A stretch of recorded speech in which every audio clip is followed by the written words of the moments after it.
So I will talk about the experience in Brazil of creating a new open university, a public open university. This is a political issue we are discussing now, and I will focus on the case of University of Brasilia. It is a federal university in Brazil.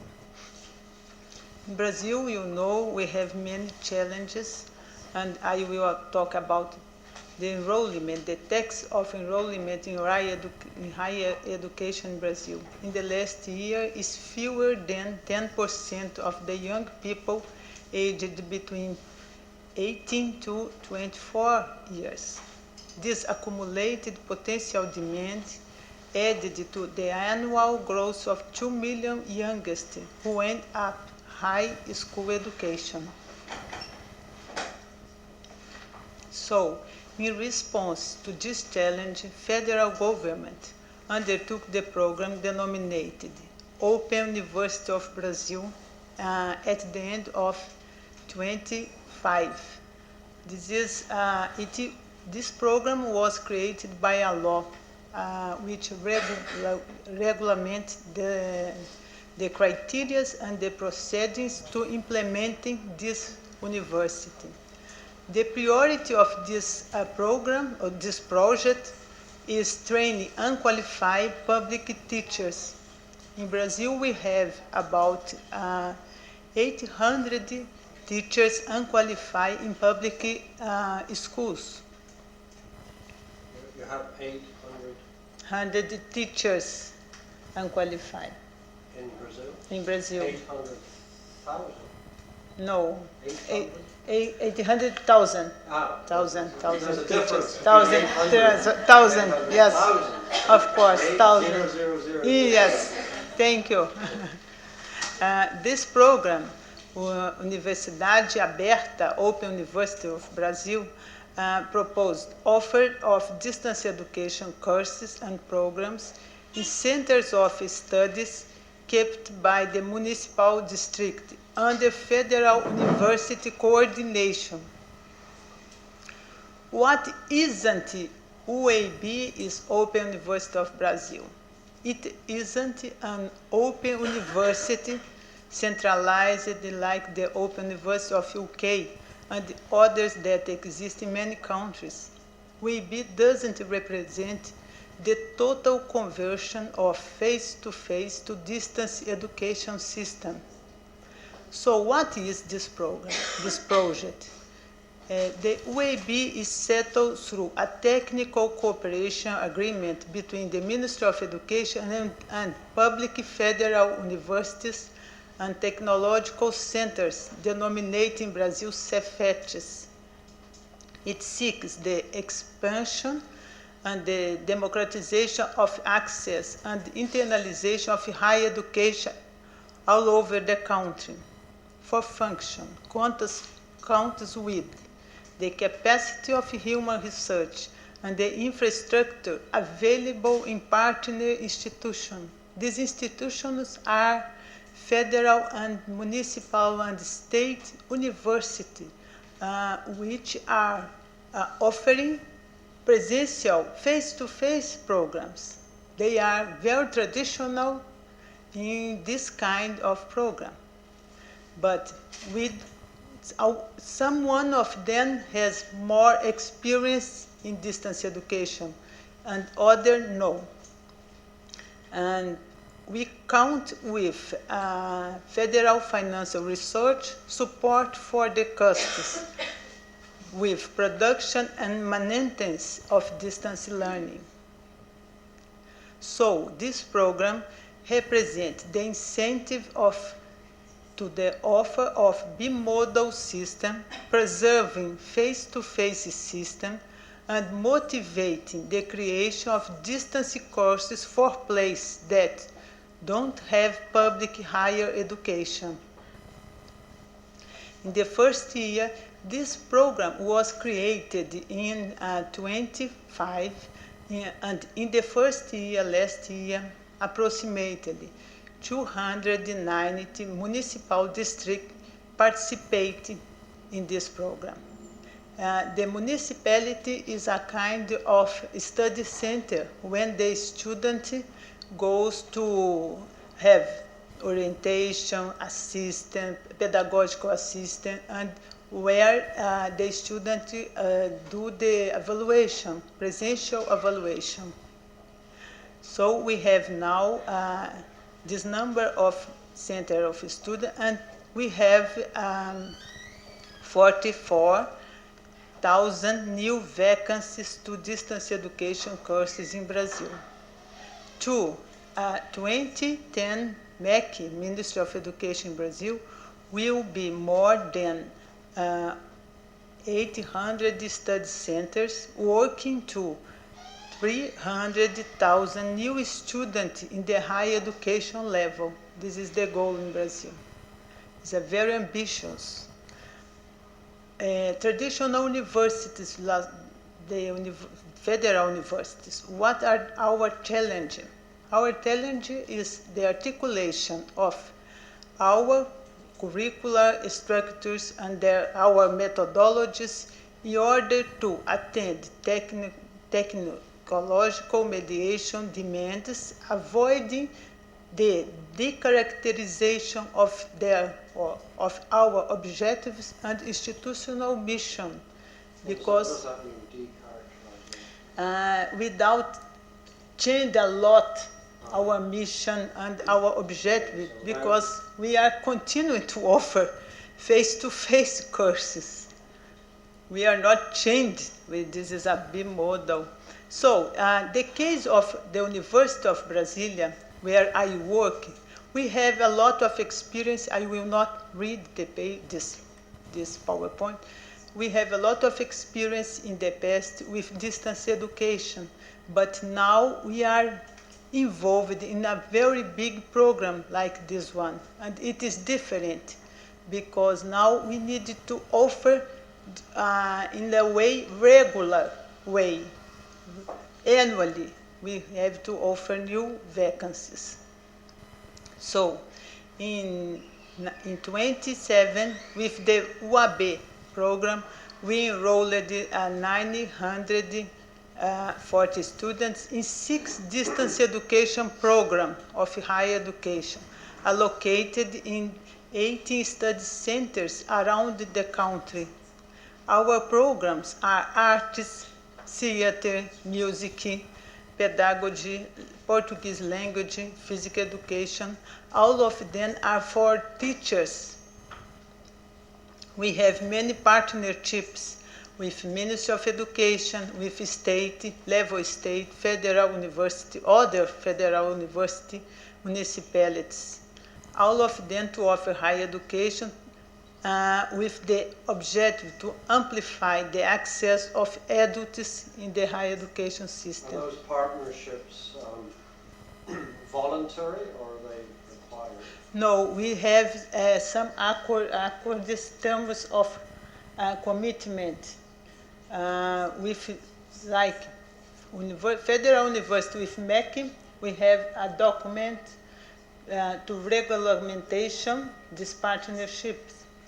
So the ministry requires you to Yes, make those. That's yes, very the important. ministry The ministry requires that. requires policy. all of the partnerships. And what are our questions? Because we are a traditional university, and now we have to make a kind of metamorphosis, changing our objectives and change the modality that we are usually teaching. First of all, how to organize the reception, production, and offer of long-distance course in a conventional university. Which are the main guidelines that will point to the integration of investigation, production, and knowledge diffusion in the conventional system and in distance education system? What are the training challenges of active teachers for the bimodal system? How to organize academic teams for the use of strategies and methodologies that I am at assisting the new bimodal system without losing view of the different students' profile.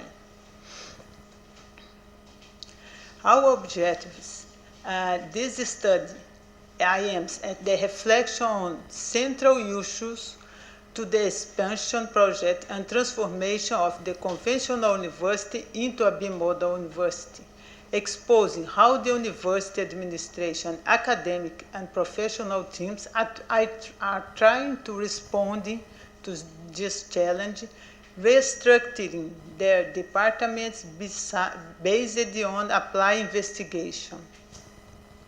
What is clear for us on that process? For us, we know that the more important thing is the convergence of face-to-face and distance education methodology and strategies. And it is not very easy. We need a lot of strategies, a lot of clear on our mission to obtain this kind of things.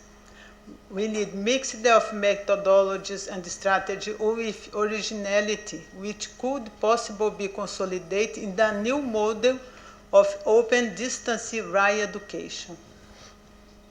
This is a kind of change we need to do. This is a structure for presential course, face-to-face course, and here is for distance education course. We have new actors, new process, new methodologies, a lot of things to do. That's very good. That's very good. Show the other one again.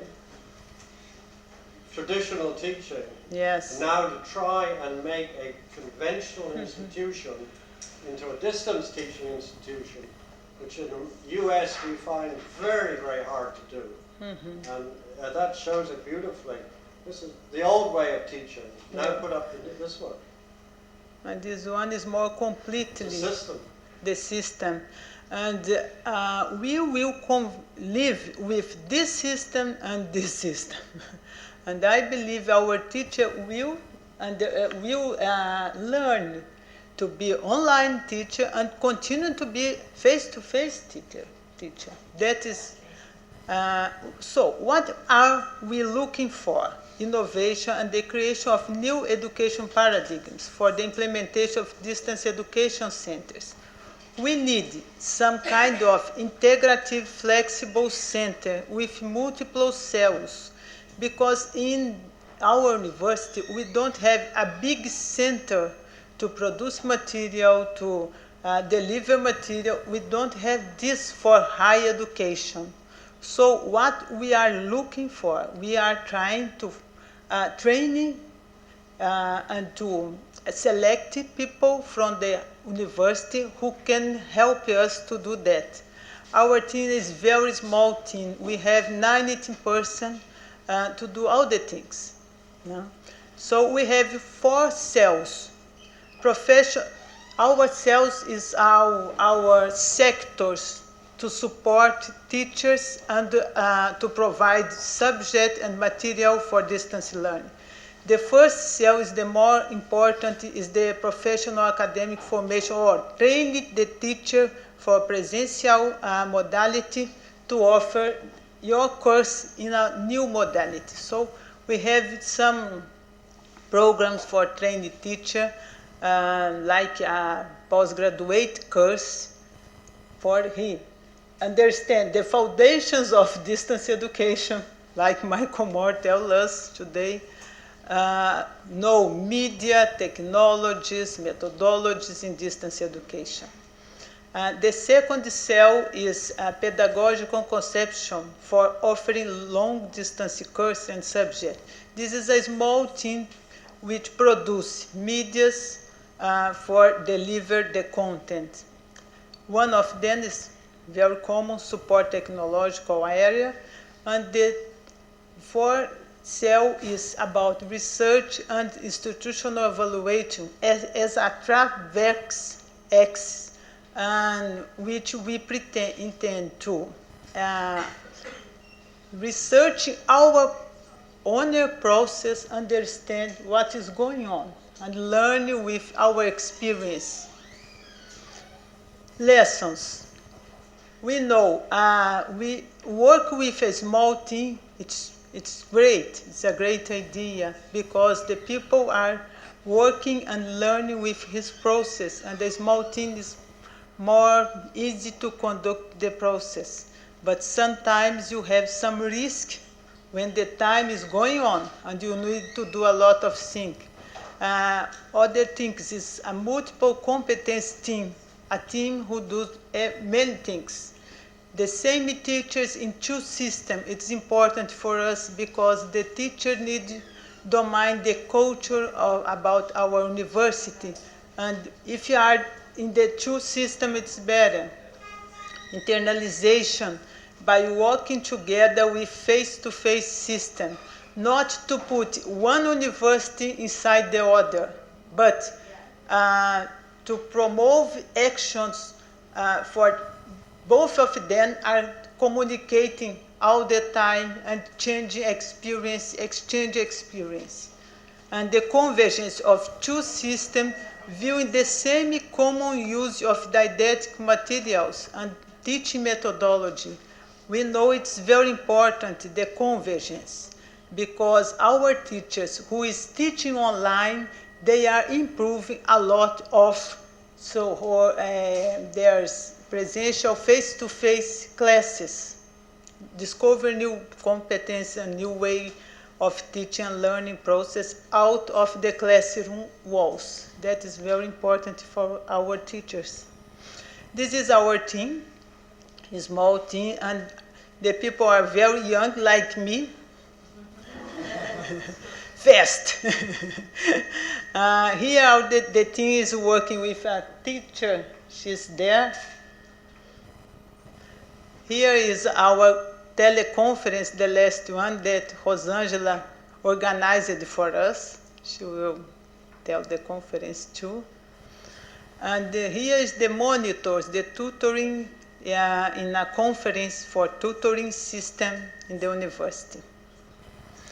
Here is a teacher with their monitors, our site, where are the courses, the programs, and where we train our teachers too. For example, just for your comprehension, the situation in Brazil, we have 8 study centers in this state. The name is Acre. The states are all over. Then they have many rivers. The Amazon River is there in Acre, and all the people, the majority of people live in rural areas. So you can see, this is the state Acre, and in this state we have 8 study centers, and we have 600 students here. For them, it's very, very important because if they don't have UNB or AB in these cities, they will have nothing to study, nothing place to study. Our lessons, it is too hard to speak about this program because we are just beginning. We have 1 year of experience. But for me, I know that we can do a very good job for these people, for these students distributed in our country, and use some kinds of methodology. We can decrease the distance, like your theory, transaction theory. We can decrease this with multiple levels of synchronous and asynchronous interaction. So that's okay. Thank you.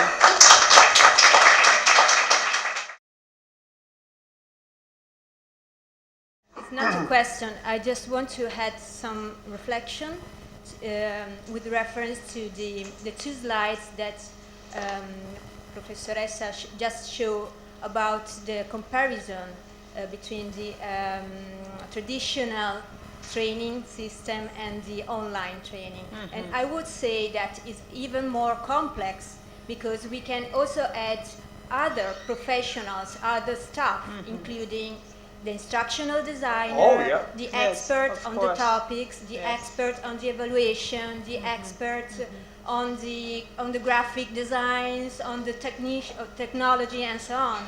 Yes. So I would say that there's no more. We don't talk about the teacher as the sage on the stage, but we are now talk about a team of professionals Yes. working together in order to promote collaborative learning, where the focus Yes. is the learner, is the Yes. student. Yes, what's your name? Where do you come from? Sorry, I'm from Marconi, University Marconi, Uh-huh. and I'm the head of the International Project Office. Ah, okay. Well, you get an A. Great. Very good. Thank you. Perfect statement. Okay, okay. Thank you. Excellent statement. So,